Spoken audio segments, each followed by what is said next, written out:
Tambua umashuhuri wako wa kufanya kazi mheshimiwa na waziri na naibu waziri pale ambapo mtatatua mgogoro kati ya wananchi wa majimbo mawili, jimbo la Kawe katika mitaa ya Madale, Mbopo, Mabwepande na jimbo la Kibamba pale kwa ndugu yangu Mtemvu, mitaa ya Tegeta A, Msumi A, Msumi B, Kulangwa na Kulangwa. Kwa huu mgogoro wewe ni waziri wa tatu. Nilianza kueleza hapo bungeni wakati waziri akiwa Mheshimiwa Mabula akashindwa kutatua. Nikaeleza waziri alipokuwa Jerry Silaa akakwama kutatua. Sasa wewe ni waziri wa tatu. Mheshimiwa Dejembi, kwa sifa unazopewa, ninaomba basi sifa hizo wananchi hawa zaidi ya 250,000 ambao wanaathirika kwa maeneo yao yaliyochukuliwa na DDC mwaka wa 80 kwa kuto kufuata utaratibu, kwa sababu serikali ya kijiji haikushirikishwa wala haikutoa baraka. Wakaenda kupata hati mezani. Hati ilikuwa inawataka kwa maelezo yao wafanye kilimo na ufugaji. Miaka 50 baadaye hawajawahi kufuga kuku wala hawajawahi kulima bustani ya mchicha. Wameenda kutaka kuondoa wakazi wa asili, na ambao wakazi wa asili kwa sheria za ardhi za kipindi kile walikuwa na umiliki halali, na wao wameuzia wananchi wengine. Kwa tunapozungumza watu 2,500,000, tunazungumza raia ambao walikuwepo kipindi kile kama wananchi ama wakazi wa asili, na wananchi wengine waliokuja kununua maeneo. Mheshimiwa Waziri, nikuombe sana, nimesoma hotuba yako. Unasema kwenye mwaka huu 25-26 mnataka kutatua migogoro 3,000. Ninaomba kwa hisani kabisa, eneo hili ama mitaa hii 7 niliyokutajia ambayo yanaingia kwenye jimbo la Kawe na jimbo la Kibamba, katafute ufumbuzi. Hali za wananchi ni ngumu tunapozungumza. Ni bahati mbaya viongozi waliopewa dhamana kwenda kuhudumia wananchi, kwenda kuwasikiliza wananchi, kwenda kutatua migogoro kwa busara, wametukua watumia busara. Mkuu wa wilaya ya Kinondoni, mkuu wa mkoa wa Dar es Salaam, mwenyekiti wa CCM wa mkoa wa Dar es Salaam, jeshi la polisi na mitutu ya bunduki linasumbua raia wa Tanzania. Mheshimiwa Waziri, hapa nina matangazo mawili. Hili jambo lingeshughulikiwa na Mheshimiwa Mabula, hili jambo lingeshughulikiwa na Mheshimiwa Jerry Silaa, haya matangazo mawili yasingetokea. Kuna tangazo la tarehe 10 Februari 2024 limesainiwa na mkurugenzi wa manispaa ya Kinondoni. Anasema anaenda kuuza viwanja vya halmashauri Mabwepande.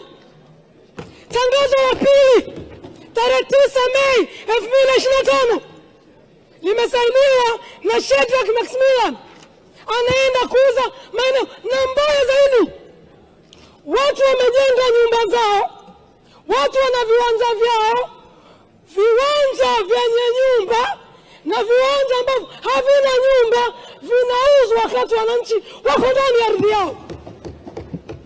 Hii ni nchi huru. Ardhi ya Tanzania ni mali ya Tanzania. Mheshimiwa Rais amepewa dhamana.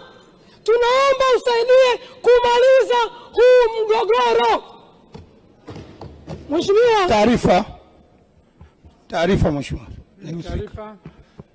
Mheshimiwa Naibu Spika, anayezungumza anazungumza nusu vizuri, nusu haijakaa vizuri, na kwa sababu kanishirikisha na nafasi ya kumpa taarifa. Serikali imejitahidi kwenda na huu mgogoro kwa hatua, na hatua ya kwanza waliofanya chini ya mkuu wa mkoa wa Dar es Salaam, maeneo ambayo hayajavamiwa tayari. Twende taratibu. Acha kunipotezea muda. Maeneo ambayo hayajavamiwa katika eneo hilo, Mheshimiwa Naibu Spika, tayari serikali imetangaza wananchi waombe wapewe, lakini maeneo ambayo yamevamiwa serikali imetoa maelekezo tayari wananchi walipie kwa siku ya mita shilingi 3,000 baada ya yale ambayo hajavamiwa siku ya mita ni 15,000. Unaweza kuona tofauti hapa serikali iliyofanya.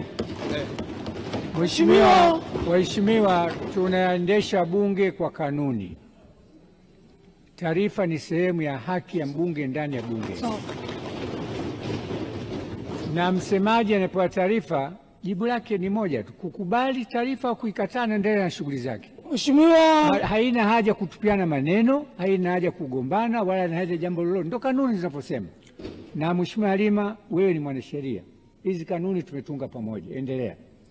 Mheshimiwa Naibu Spika, sipokei taarifa na ninamshauri mbunge. Acha upokee taarifa, endelea. Sipokei taarifa. Ushauri wangu ni kwamba akasome nyaraka zote za historia ya mgogoro huu, aende shule akajifunze. Mimi ni mbunge wa mwaka wa 20 sasa. Siwezi kusimama bila kuwa na nyaraka ya kuonyesha historia ya huu mgogoro ulitoka wapi mpaka tumefika wapi. Mheshimiwa Waziri, mgogoro huu unahusisha maeneo ambayo yana shule zaidi ya 15, yana vituo vya mafunzo vya serikali, kuna zahanati zaidi ya 3, kuna viwanda zaidi ya 5 Mheshimiwa, kuna taasisi za kidini zaidi ya 6, kuna makanisa, kuna ofisi za serikali, kuna maeneo ya wekezaji, kuna maeneo ya maziko na kuna vituo vya kulelea watoto yatima. Kwa ni eneo ambalo linahusu ekari zaidi ya 5,000. Kwa nimalizie,